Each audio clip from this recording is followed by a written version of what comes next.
Ayan o. Ang maging problema, sangkot ito, hindi natin siya pwedeng ilagay ng pababa. So, anong diskarte? Since nasangkod siya dito, ano gagawin natin? Di unahin natin siya doon sa nasangkod. Iiwas natin. Patagilid, ano? Nakita niyo, class? Yes, sir. Kasi sangkod doon eh. Diba? Kaya ginanon natin, tapos saka natin binabato. O make sure nyo lang, walang maiipit tayong mga connector. Ngayon, kailangan yung papalubog itong ating mga ports. Yan. Pag lubog na yan, pwede nyo na siya class i-mount. Ipit oh. Pwede nyo na class i-mount yung ating motherboard.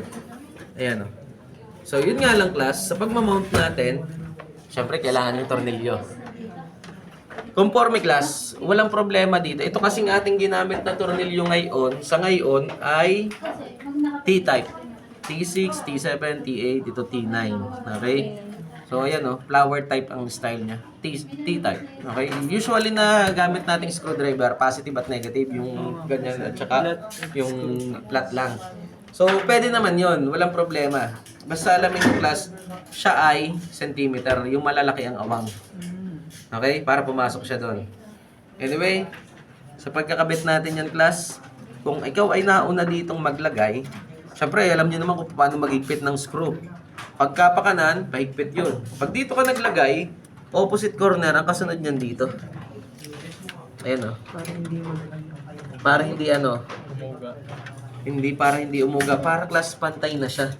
Nalagyan mo pa lang ng dalawa, lahat ng butas niyan tama na yan. Hindi kagaya ng lahat dito ka nag-force, nahigpitan mo na. Tapos mapapansin mo dito, aba, hindi pala tama, hindi pantay. Tabingi, hindi papasok ang screw pag tabingi. Okay? So, kaya ang gagawin natin, so ito, tapos ito. Opposite corner ang ginagawa natin, ano? Yan.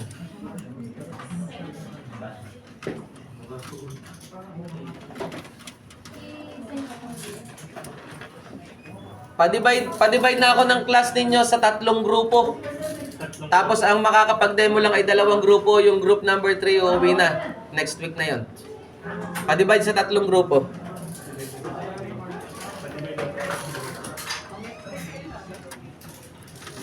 Tigilan po sa isang grupo. Hindi, yung buong class nyo, i-divide nyo sa 3 grupo. Oo. Kahit ilang Oo, basta divide sa 3 lang. Kasi hanggang 3 demo lang to. lahat tayo lang o natitigil sa 2 lang group ang makakapag-demo ngayon. 2 group lang. Yung group number 3, alis na. Kay Dr.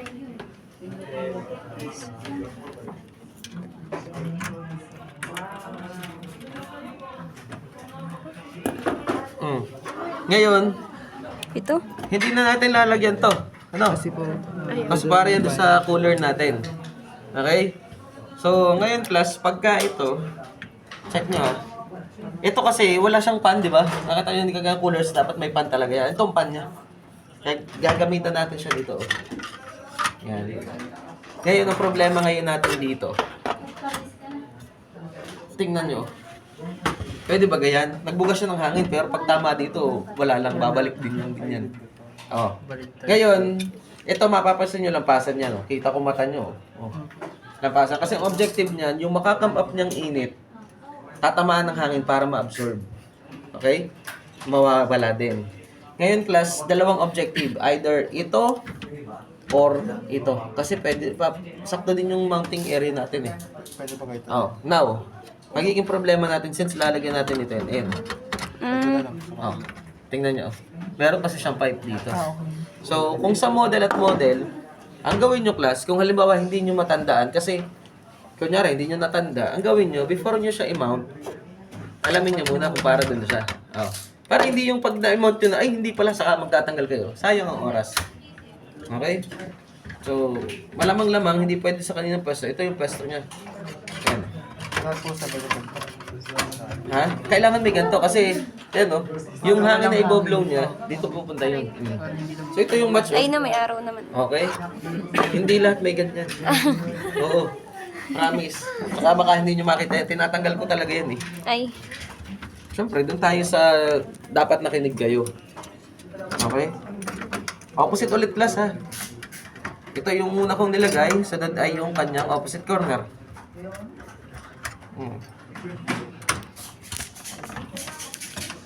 Okay.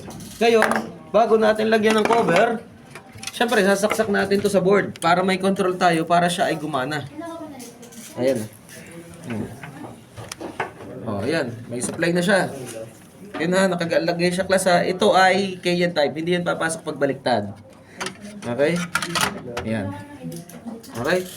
Ngayon class, ito. Kakabit na natin yung mga connector. Color coded dyan. Yung yellow sa yellow, yung blue sa blue. Now, para hindi ka mabaliktad, tingnan mo lamang yung may mga naka-blocks na pin. Yung pangalawa, naka-block. So, saan yun? Ayun, oh. Kasi yung naka-block dun sa ibabaw. Kaya yung pagkakalagay sa kanya ay ganito. O, ganito. Oh. Kasi naandun yung walang pin. Tatapat lang. Tatapat lang, syempre. Ito sa kabila. Ito, ang may block ng pin, mayroong plate pin na walang pin ay ito. So, ang kanyang magiging position, ganito naman. Parang tigas. Yan. Okay. Ngayon class, ito naman, power switch to. Para sa power switch natin. Ayan o, ito. Para makontrol ito. Pag nalimutan nyo ilagay, hindi, kahit okay yung system nyo, hindi nyo mabubuhay. Okay? So, sa tester natin, ayan. Meron din siya naka-block na pin. Pansin nyo, oh. Ayan. Nado sa likod lang doon. Basta yan ay hindi papasok pagka baliktad. Pero pag pinilit nyo, papasok yan. Kaya lang may putol. Ikaw baga naman ang walang butas tapos ipinilit mo. Di yung pin na natatama sa walang butas may harang, putol yun. Babali yun. Ngayon class, ito para sa speaker. Kailangan nating maikabit si speaker para magkaroon tayo nung tinatawag na post code or post area. Yung post area na yun, ayun sa speaker. Only one way to be inserted din yung class. Medyo makipot nga lang yung area talaga niya. Yan. Kailangan natin yan kasi yan ang magsasabi sa atin o tutulong sa atin yan pagdating sa troubleshooting. Para sa post area. Okay? Now, Matry na yung sa amin. now, ito class. Power supply natin. Sa power supply natin, itong dalawang area na to, yan, dalawang tultok na yan, patatamaan nyo, pasusutin nyo lang dun. So, ibig sabihin, para tumama to, silipin natin ha, medyo mahina din tayo. Yun. Ayan o, kita nyo? Ayan o, kita nyo dyan? Ayan o. Okay, so ang gagawin nyo dyan, palulubugin nyo na ganyan, tapos hihilahin nyo dun o itutulak nyo dun. Tapos sa kanya ibababang ganyan. Okay? So pagkakalas niya, patulak pabalik. Tapos sa kanya hihilahin pataas. Ganun o, go. Dudulas na. Baba, tulak. Baba. Pag-alis, taas, hila, taas. Okay? So, check natin ha. Ayan. So, sabi ni Sir, pagka nakalapit na ganyan, hila-hila ng konti. Then, bago natin ibaba, lagyan na natin ng supply yun. So, pag susupply niya, so, syempre yung lock, sa lock. Ayun o. Pag aalisin nyo, hindi nyo hihilahin ng bigla, pipindutin nyo to. Ayun o. Para umangat sa pagkakasabit. Okay? So, ilalagay natin siya.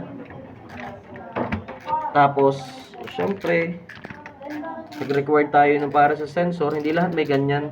Pero itong system natin meron. Kaya mas maganda, ikabit natin siya. Ayan. Doon naman siya sa kalapit. Color coded din naman. Tapos, di ba ito, na-read natin to kanina.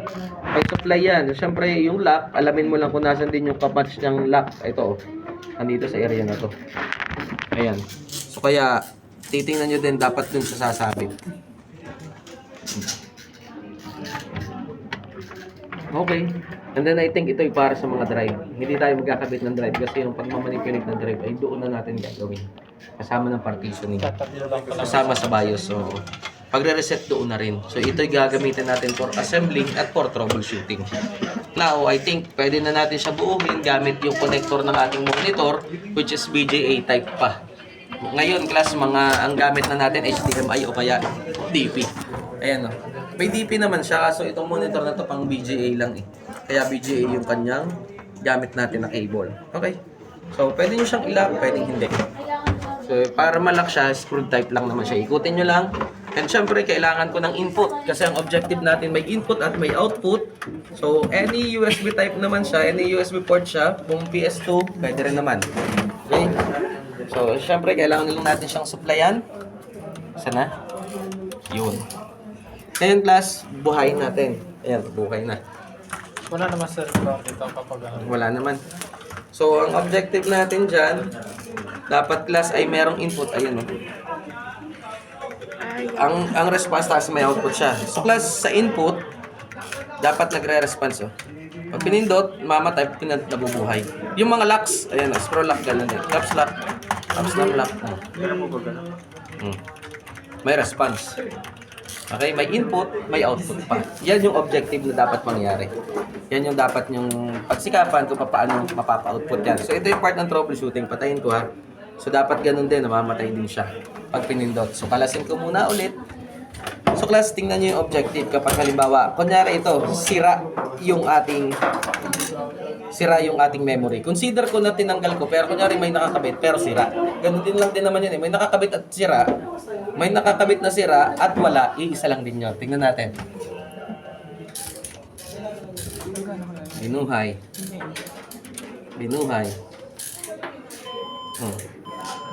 Awan nila gana pag walang ano. Hindi siya magkaka-output, hindi siya magkaka-input. Natunog pa siya. Natunog siya kasi nakakabit yung buzzer. Okay. Pero kung hindi mo yun maikakabit, hindi mo ka makakakinig ng tunog dyan. Oo. Ang problema nyo dyan, wala kayong magiging katulong sa pag-indicate kung alin ang sira. Pero kung nakakabit dyan, pag alam mo tumutunog, mali memory mo nakuha. Baka nakuha mo memory. Match siya, pero defective. Diba? O kaya naman, baka yung pinagkabitan mo kanina, hindi nagana. Pwede mong ilipat ng isang slot. Okay? So, syempre, hindi ka magkakabit dyan ng buhay. Okay? Kung mahal nyo pa ang buhay nyo, patayin nyo siya. Ugutin nyo dito. Kasi error na siya. So, i-discharge nyo. Tingnan nyo ha, nakapress ako. Hanggang sa mamatay yung ilaw, wala nang kuryenteng natitira. Okay? Discharge ang tawag doon. So, gamit tayo ng memory. Another memory. Okay? Match din natin. Then, saka tayo maglagay ng bago. Ibang slot. Tingnan natin kung nakuha nating memory, gumagana. Buhayin natin. Yun. May output. May output, tapos may input. Ibig sabihin, good yung ating nakuhang memory. Okay? Sample. Paano naman kung ang nakuha ninyo ang sira ay processor? Ano ang mangyayari?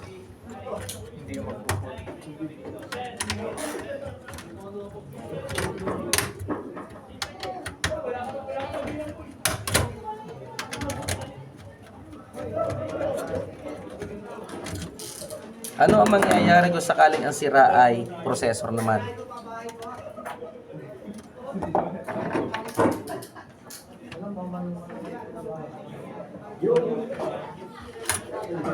Hindi ko nilalagay yung pan ha. Tanggalin ko to. Kanina kasi, pag ayos yung processor, tutunog siya. Di ba? Tama ba? Kasi ibig sabihin, nare-recognize ng system na sira yung memory. Pero pag ang processor ay hindi match or sira or defective, wala siyang memory pero hindi siya natunog. Kasi hindi ayos yung system eh. Ang recognize naman ng system dyan ay yung buong yan eh. Diba? No. Kaya kahit anong palit nyo ng memory dyan, hindi yan gagana. Kasi doon pa nga lang eh. Oh. Kaya una class, isang magandang testing sa troubleshooting, kung gusto mong makita mo agad yung basic niya, buhayin mo siya ng walang memory. Pag binuhay mo siya ng walang memory, pag tumunog, ibig sabihin, walang diferensya to. Pag binuhay mo siya ng walang memory at hindi natunog, di yan ang diferensya, either board or kaya processor.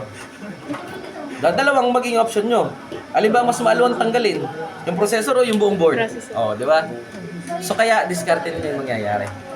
Okay? Marami namang pamalit.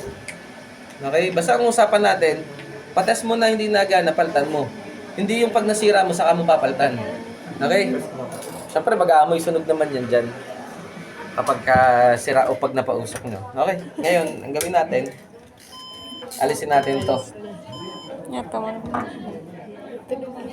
Yan, pili tayo ng iba pang processor. Kanina yun eh. Tingnan natin kung may gumagana pang ibang processor. Alam po maraming processor dyan, class.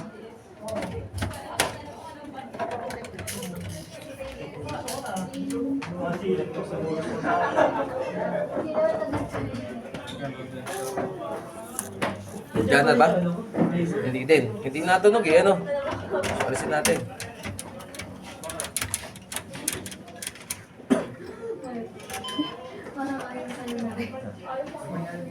Ayun na gana. Ito, ano? Ito nga ba? Yes, sir.